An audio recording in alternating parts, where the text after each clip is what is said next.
안면 거상을 고민하신 분들의 대부분은 처짐이나 주름에 대해서 안면 거상 하면은 당겨지는 방향이 상방 혹은 후상방 쪽으로 당겨지게 되기 때문에 안면 거상이 재수술이 가능한 케이스도 있을까요? 안면 거상은 재수술이 뭐요?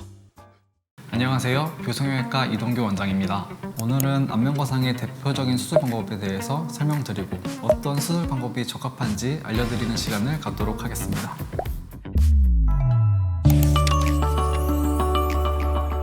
안면 거상을 고민하신 분들의 대부분은 처짐이나 주름에 대해서 큰 개선을 원하시는 분들이 많으신데요. 이럴 때는 스마스층을 이렇게 당겨주어야 강력하고 유지기간이 오래가는 리프팅 효과를 볼 수 있습니다. 이 스마스층을 어떻게 조작하느냐에 따라서 수술 방법은 나뉘게 되는데요.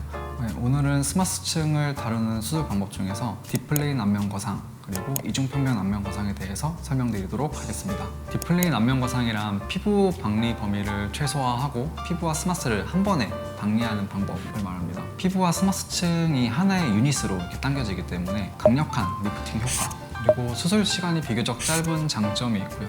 조직의 손상이 적어 붓기나 회복이 빠른 경향이 있습니다. 대신 스마스와 피부의 층을 한 방향으로만 당길 수 있어서 복합적인 처짐이 있는 분들에게는 어느 정도 한계가 있을 수 있습니다.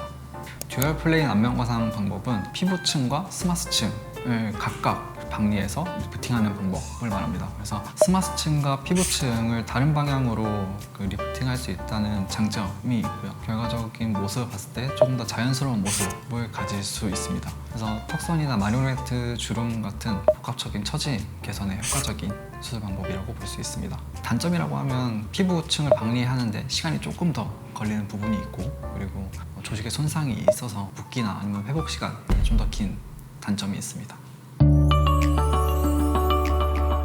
비교적 딥플레인에 적합한 케이스 스마스층이 얇으신 분들 특히 스마스층을 건드리는 그 시술을 많이 받으신 분들 아니면 재수술을 많이 해서 스마스층이 약할 걸로 예상이 되는 분들이라고 하면 피부와 스마스층을 한 번에 들어 올리는 게 훨씬 더 효과적이라고 볼 수 있을 것 같고요. 듀얼 플레인 안면 거상이 필요하신 분들은 얼굴에 복합적인 처짐이 많으신 분들이라고 볼 수 있는데요. 스마스층을 당긴 이후에 피부층을 다시 당겨주어서 적절하게 배치시켰을 때 효과적인 결과를 얻으실 수 있을 것 같습니다.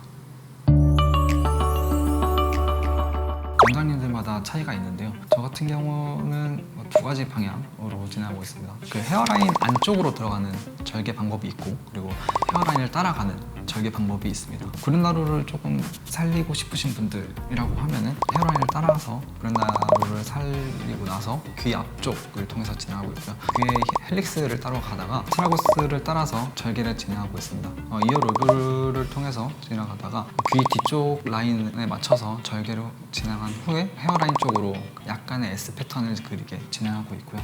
또 다른 방법이라고 하면 귀 쪽부터 뒷부분까지는 절개 방법이 일치하는데 귀 앞쪽에서 템포럴 인시전을 통해서 이렇게 진행하고 있습니다. 결과적으로 흉터가 최소화되는 방향으로 환자분들의 니즈에 따라서 절개를 진행하고 있습니다.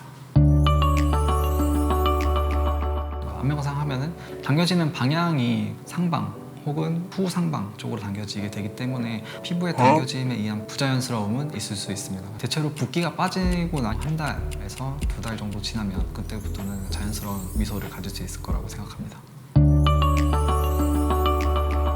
어쨌든 박리 범위가 많기 때문에 이 부위에 피나 장액이 차오르지 않게 하는 것이 가장 중요한데요. 그래서 수술 후에는 보통 한 달 정도는 땡기미를 충분히 착용해 주셔야 갑자기 붓기라든지 피가 차오르는 것을 예방할 수 있고요. 고정하는 실이 녹으면서 스마스층이 좀 풀릴 수 있기 때문에 당겨놓은 피부가 유착이 될 때까지는 과도하게 얼굴 마사지는 피해 주시는 것이 좋을 것 같습니다.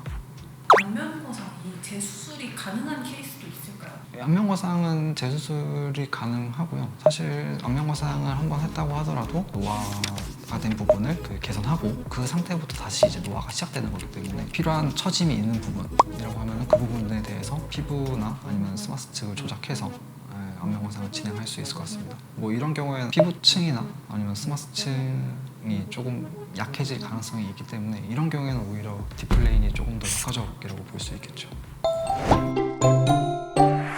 지금까지 안면거상의 대표적인 수술 방법인 딥플레인 안면거상과 듀얼 플레인 안면거상에 대해서 알아보았는데요. 환자분의 개개인의 상태와 원하는 결과에 따라서 적절한 방법을 선택하는 것이 중요한 만큼 성형외과 전문의와 충분한 상담을 통해서 수술 방법을 결정하는 것이 중요하다고 생각합니다.